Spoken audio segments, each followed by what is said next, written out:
la fin de la transition.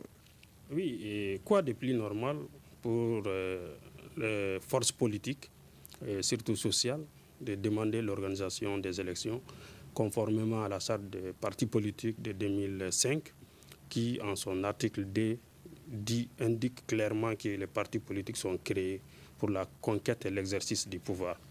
Donc moi, je dis d'abord, nous sommes engagés dans une transition. Et moi, mon parti, le Rassemblement pour le Mali, nous avons fait un communiqué.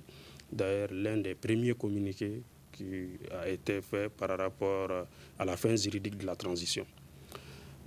Alors, la transition dans notre pays est là depuis le 18 octobre 2020. Une première période de phase de transition de 18 mois, une année et demie, a été donnée par les autorités à la faveur de concertations nationales en début vers septembre 2020. Et à la fin de ces 18 mois, les autorités n'ont pas pu tenir leur engagement, même s'il y a eu entre-temps une rectification et le vice-président de la transition est devenu président de la transition.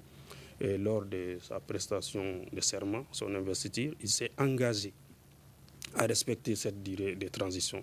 Les autorités n'ont pas pu, ce qui nous a valu à l'époque des sanctions économiques et financières de la CEDEAO et de l'UEMOA, de passage de salit la résilience du peuple malien qui a subi durant 6 mois ces sanctions inhumaines, ces sanctions qui ne relèvent pas d'eux, dont il n'est pas responsable, mais que seules les autorités en prennent l'entière responsabilité. C'est après, les autorités ont pris de façon souveraine et unilatérale, je dis bien unilatérale, une nouvelle durée de transition de 24 mois qu'elles ont soumis à la CEDEAO et aux Nations Unies. Donc ces rappels-là sont très importants pour dire à tel point la classe politique et les forces sociales ont été patientes par rapport à la gestion de la transition et ont accompagné jusqu'au bout.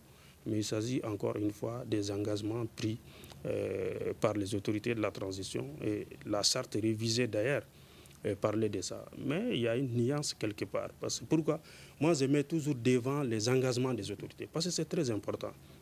Vous savez, la dignité de l'homme regroupe l'intégrité, la fiabilité, mais le respect de la parole donnée.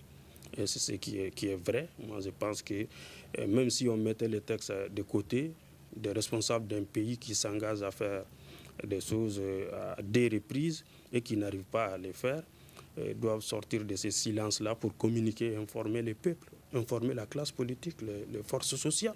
C'est ce qui manque, surtout au niveau de la communication. C'est comme si nous sommes dans une gestion sans issue, une gestion qui n'a pas de plan. Et c'est ce qui est encore plus grave, que nous avons constaté que le 25 septembre 2023, le ministre d'État, ministre de l'administration territoriale, porte-parole du gouvernement, a fait un communiqué du gouvernement, le communiqué numéro 060, qui indiquait un léger report des élections prévues en février 2024. Parce que cette durée a été fixée par un décret présidentiel pour la durée de 2 ans, 24 mois.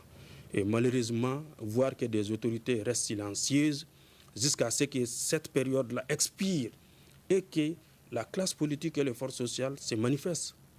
Que derrière, nous entamons le 10e jour aujourd'hui, les autorités n'ont pas daigné, en tout cas s'exprimer sur la situation. Ça en dit long sur leur façon de gérer les affaires publiques. Et voilà pourquoi, moi, mon parti, le Rassemblement pour le Mali, nous sommes associés à toutes ces forces politiques et sociales pour faire cette déclaration commune, pour d'abord constater la fin juridique de la transition, ensuite demander l'organisation des élections pour les retours à l'ordre constitutionnel dans notre pays. Pour vous, la transition est arrivée à son terme le 26 mars dernier, c'est clair? Ce qui est clair, parce que je rappelle, quand on prend...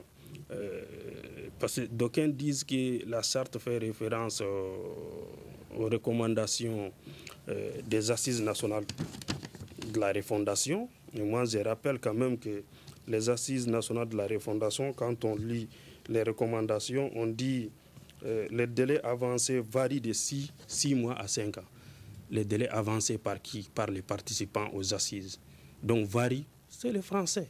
On dit les délais varient, ça veut dire les participants à ces assises-là, certains ont proposé 6 mois, certains 1 année, certains 3 ans, certains 5 ans. Donc, on dit ça varie. Oui. C'est leur proposition qui varie entre 6 mois et 5 ans. Oui. Mais ce qui a été demandé, par rapport à la durée, ce qui a été demandé à la page 17 du rapport final des Assises nationales de la refondation, vous m'excusez, je vais bien lire, on dit « En vue d'assurer les élections et de mettre en place un fondement solide de la refondation, les participants ont introduit lors des débats un point sur la durée de la transition. À cet égard, plusieurs propositions ont été faites. Les localités se sont prononcées pour une durée comprise entre 6 mois à 5 ans. Se sont prononcées entre une durée. On dit une durée.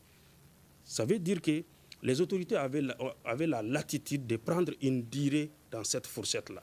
Mais on n'a pas dit de prendre des durées de façon séquentielle. Ce n'est pas ce qui a été demandé par les assises.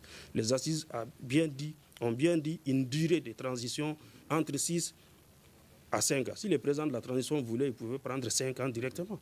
Mais il a pris 2 ans. Et c'est ces 2 ans-là qui ont expiré. Nous sommes dans notre droit de réclamer, en tout cas, les élections pour les retours à leur conseil. Merci, monsieur.